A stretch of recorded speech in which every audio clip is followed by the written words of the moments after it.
네, 남씨입니다.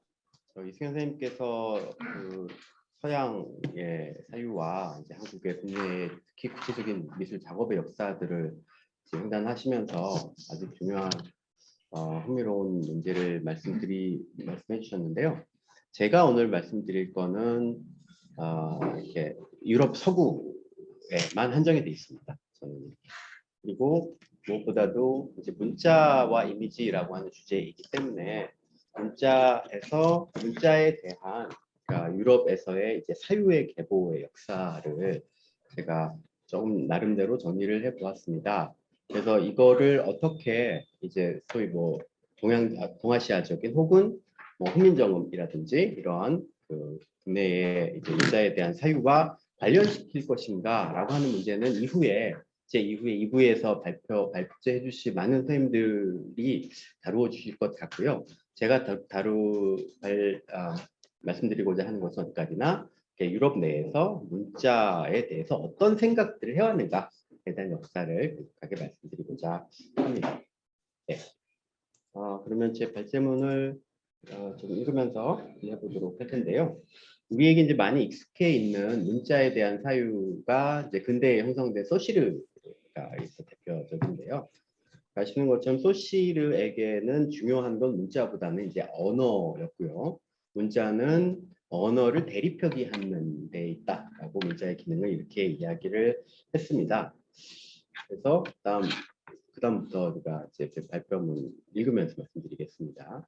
소시리에게서 문자의 유일한 존재 이유는 언어를 대립표기하는 것이다. 문자란 발음된 말의 영상에 불과하며 실물이 아닌 그 실물의 사진에 비유된다. 이러한 생각은 문자란 단지 시각적 표지에 의해 언어를 기록하는 방식이라고 정의한 블룸필드를 거쳐서 주류 언어학의 근본 전제로 받아들여져 왔는데 소실에 의하면 문자 기호가 소통에 기여하는 이유는 문자 자체의 어떤 내적 속성에 기반하지 않는다.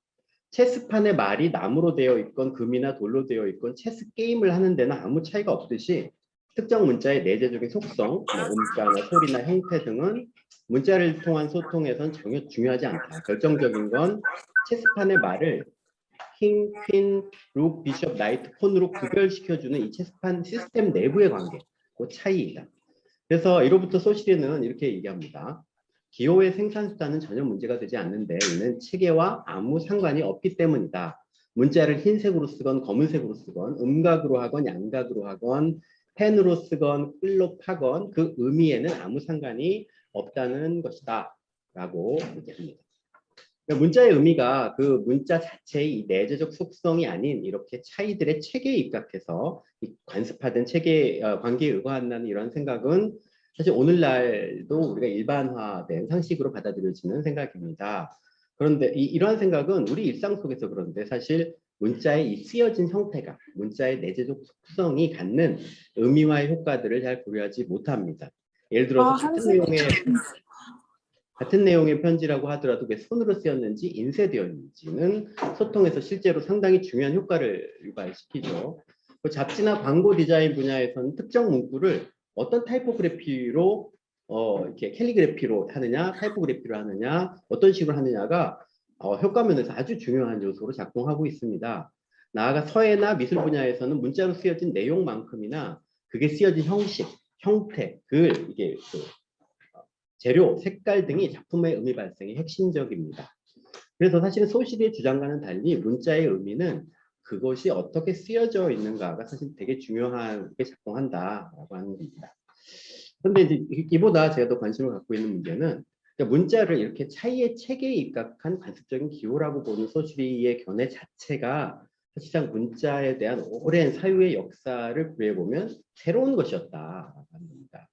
그 이전까지는 문자 언어가 내재적이고 필연적으로 공기지어져 있다라고 하는 생각이 더 지배적이었습니다.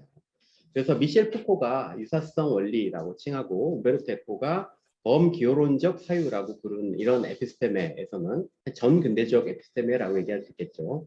문자와 그것이 지칭하고 의미하는 대상 사이의 관계는 관습적으로 맺어진 것이 아니었습니다.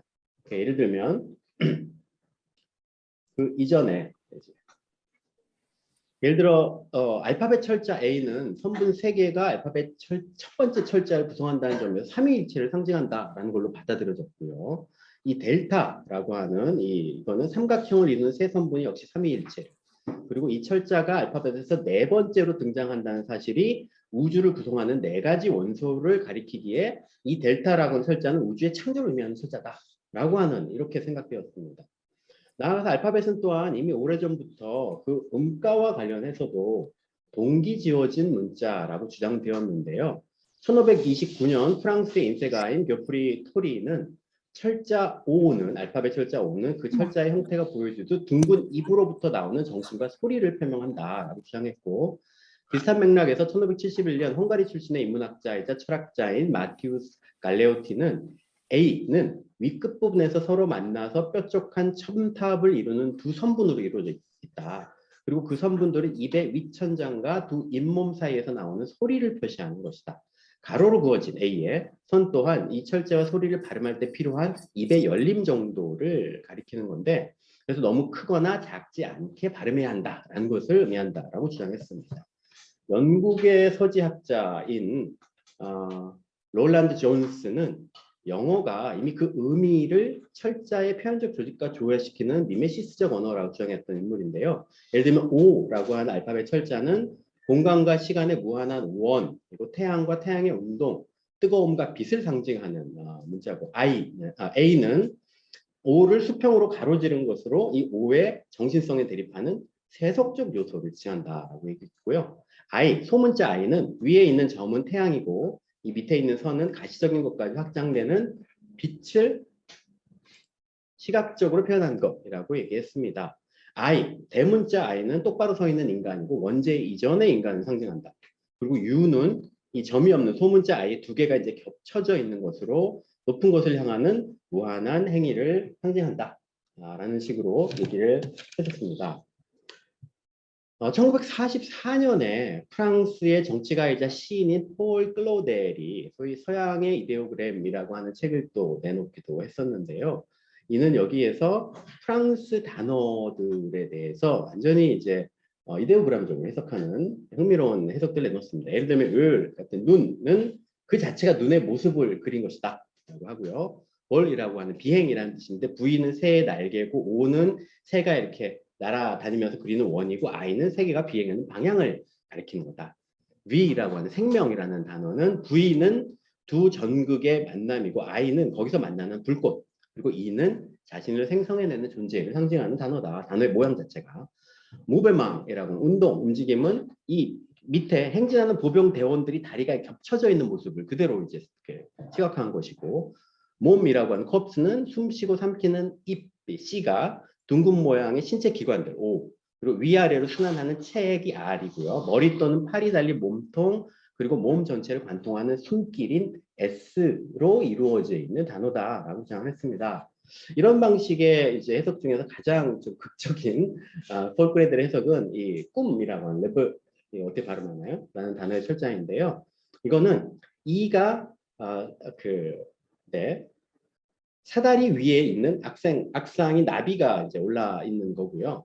거기에 나비를 향해서 망이 피고 피인 사냥꾼이 조심스럽게 한 발을 내밀고 있는 모습이 R이고요. 나비를 잡으려고 팔을 뻗었는데 맨 끝에 이제 E에는 나비가 날아가고 없죠. 그래서 이게 꿈이다라고 하는 아주 시적인 해석을 내놓기도 합니다.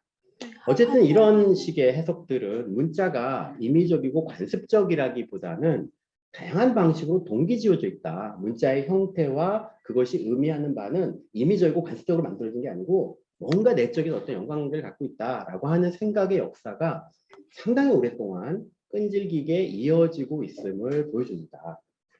그러니까 이처럼 문자가 동기지어져 있다라고 보는 관점은 문자를 차이의 체계에 기반해서 기의를 지시하는 기표라고 보는 소시의 관점과는 분명히 다른데요. 오히려 이런 생각에서는 문자의 의미는 문자 외부의 임의적 차이에 의거하는 것이 아니라 그 문자의 모양과 형태 자체에 문자의 의미가 내재하고 있다라고 보는 생각입니다. 우리의 질문은 이것입니다. 도대체 이런 생각은 어디서 오는 것, 어디서 왔던 것일까? 왜 사람들은 문자의 형태나 모양이 동기지어진 것이라고 보고 그를 밝히고 싶어 하는가? 저의 태제는 다음과 같습니다. 최소한 서구 유럽의 정신사에서 문자의 이 동기성에 대한 추구는 신학적이고 종교적인 동기에 의해서 추동되었다라고 하는 겁니다.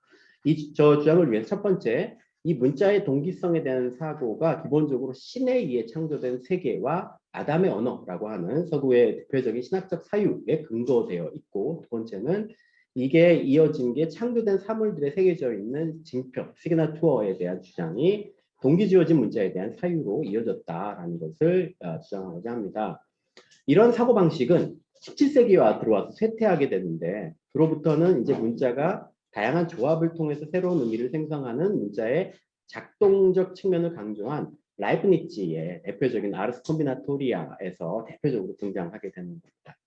여기에서 문자는, 라이프니츠에게 문자는 그 자체의 내용과 의미를 담는 게 아니고 다른 문자들과의 관계의 시스템을 통해서 의미를 발생시키는 게 되고, 이게 예를 들면 문자를 가지고 무언가를 작동시킨 오늘날 컴퓨터 이제 프로그래밍 언어까지 이어지는 오페레이셔널리티의 근간이 되는 것이죠.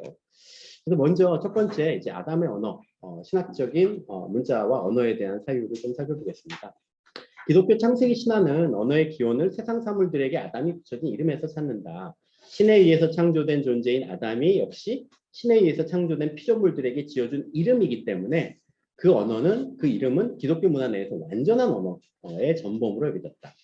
이는 최초의 인간에 의해 사물에 붙여진 이름은 어떤 특성을 갖추고 있을지에 대한 질문을 중심으로 이후 언어에 대한 철학적, 신학적 사유에 큰 영향을 미쳤는데요.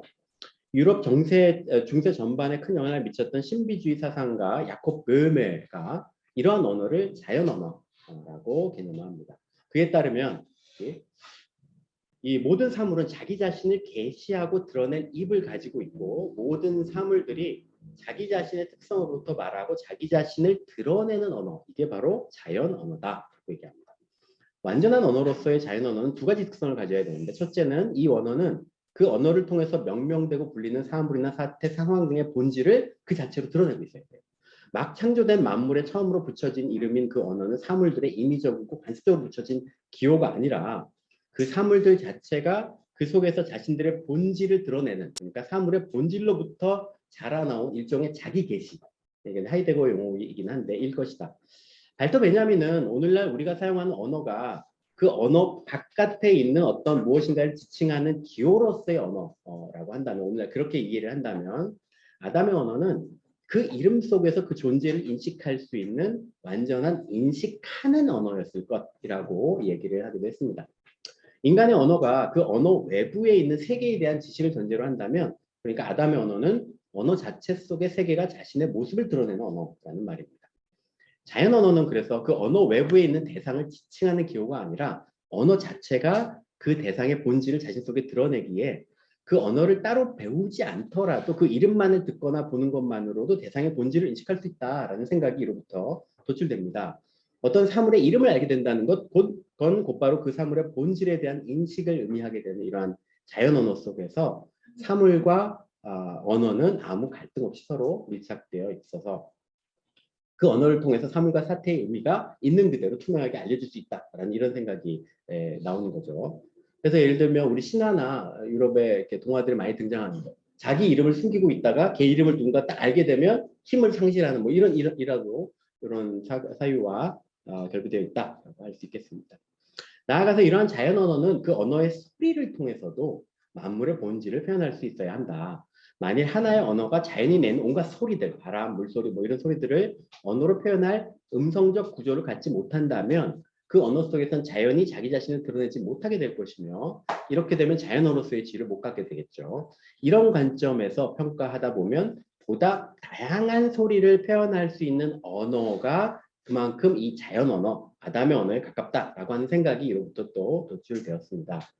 그래서 유대교 카발라리스트들은 히브리어의 음성적인 근원성, 포괄성을 강조했는데요. 그중에서 아블라피아라고 하는 카발리스트는 히브리어의 22개의 철자가 현존하는 다른 모든 언어들이 발생하는 데 전제가 되는 이상적인 발음을 다 재현하고 있기 때문에 히브리어가 아담의 언어야 라고 주장을 했습니다.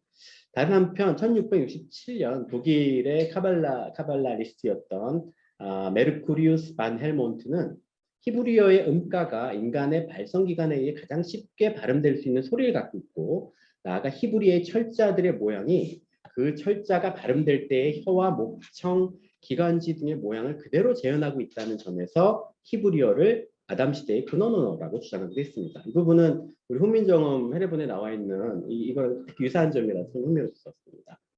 나아가서 히브리어로 된 신의 이름, 여호와를 묵상과 명상하는 것만으로도 신의 본질과 세계 자체의 본질을 깨달을 수 있다라고 하는 이런 믿음도 히브리어가 다른 모든 언어가 바로 그로부터 파생되어 나온 근원 언어라고 하는 생각에서 나온 것입니다. 이 언어와 문자의 동기성에 대한 사유가 이렇게 신학적 배경을 갖는다는 건 유럽에서 철자 신비주의에 의해서도 확인되는데요. 피타고라스나 점성술자, 마법과 영지주의자, 랍비들에서 형성되어서 이슬람과 유대적 카발라를 거쳐가지고 기독교 문화까지 이어진 이런 철자 신비주의에 따르면 알파벳 철자들은 하늘의 별과 특정한 연관관계를 맺고 있고 그 형태들 역시 다양한 것들을 의미한다. 이해됩니다. 이들은 철자 자체가 비밀스러운 힘을 가지고 있다고 믿고 단어의 형태와 모양, 그 울림과 의미 사이에 우주적 관련성을 찾고 거기 내재하는 힘을 풀어내기 위해 쓰여진 단어들의 인상학, 단어들의 이제 형태를 보고 판단하는 거죠. 언어 연금술 등을 수행하였다. 소위 우리 이제 마술 부릴 때 쓰는 마술 주문을 외우는 거, 이것도 다 이제 이런 사고와 연관시켜 있다라고 하겠습니다. 이러한 철자 신비주의의 출발점은 문자라는 게 임의적이고 자의적으로 만들어진 게 아니라 어떤 신적 근원을 갖고 있기 때문에 그렇다. 그렇죠? 이 믿음 속에는 글을 쓰는 자는 바빌론에서는 네보, 이집트에서는 토스와 같이 신적인 지위를 갖는 존재로 이해되었고요. 유대교에서 예를 들면 출애굽기의 31장 18절에 모세가 신에게서 받아온 율법판의 문자, 이게 신의 문자다라는 믿음.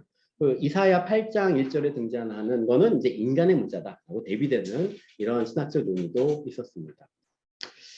예, 그래서 문자가 이렇게 그 속에 우주 만물의 신비를 담지하고 있다라고 하는 건 그 문자 자체가 인간이 아니라 신 또는 신적 존재에 의해서 창안된 것이기 때문에 그렇다라고 생각이 이어졌습니다. 이런 생각은 그 신에 의해서 결국 창조된 자연과 우주 전체를 그로부터 만물의 원리를 읽어낼 수 있는 문자로 보는 관점과 직결되게 되는데, 이러한 사유 방식이 17세기 이전까지 유럽의 사유를 지배하고 있던 소위 외직론, 시그나투어에 대해서 분명하게 드러납니다. 외직, 시그나투어라고 하는 것은 17세기 전까지 서구 사회의 광범위한 영역을 규정하던 근본적인 패러다임으로 자연이나 사물의 내적 힘들은 그 외적 특징을 통해서 표명된다라고 하는 근본적인 가정에 근거합니다.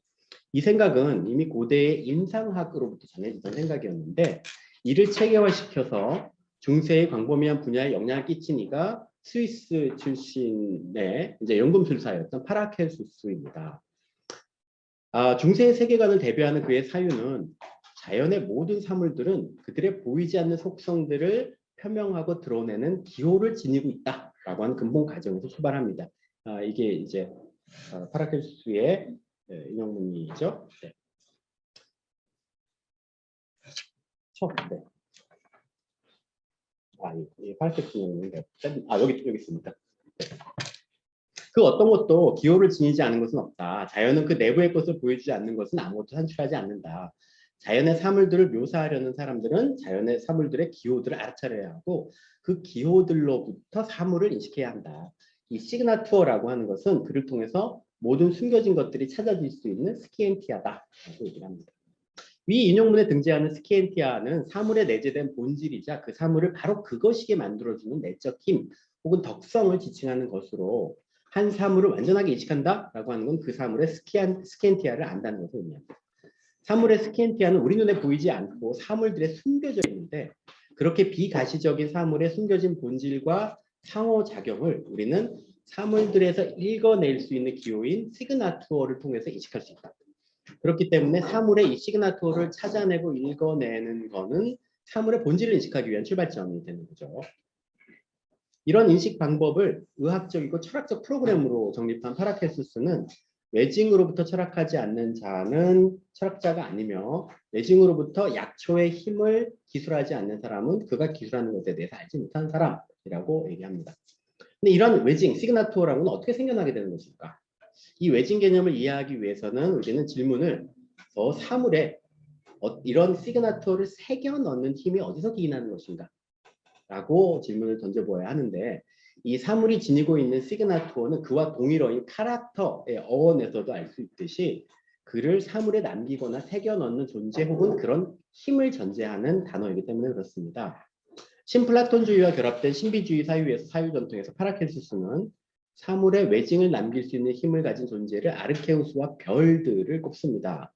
그래서 이 아르케우스와 별들에 의해서 사물의 시그너처가 부여되기 때문에 기본적으로 세계나 자연의 사물의 시그너처를 읽는다라고 하는 것은 이 세계 사물들 사이에 존재하고 있는 이 상응관계를 인식하는 것이라고 하는 것으로 연결되게 됩니다.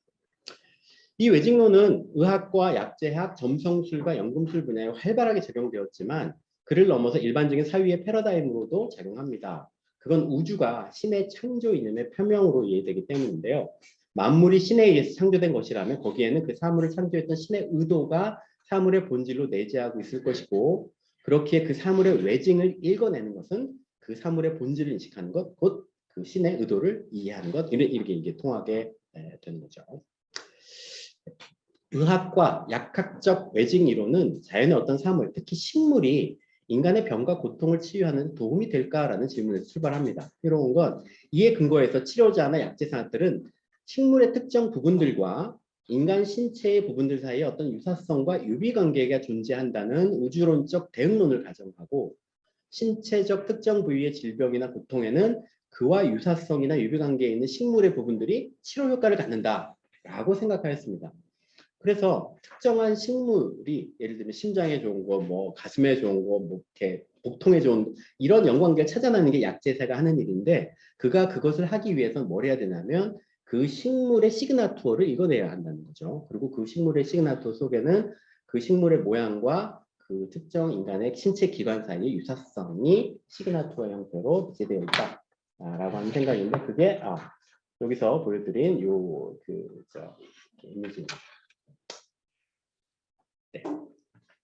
그러니까 여기서 알 수 있듯이 외징 개념은 하늘의 별들을 비롯한 신적인 요소와 인간과 동물들을 포함한 지상의 모든 사물들 사이에 서로 영향을 주고받는 어떤 우주론적 상응관계를 전제합니다.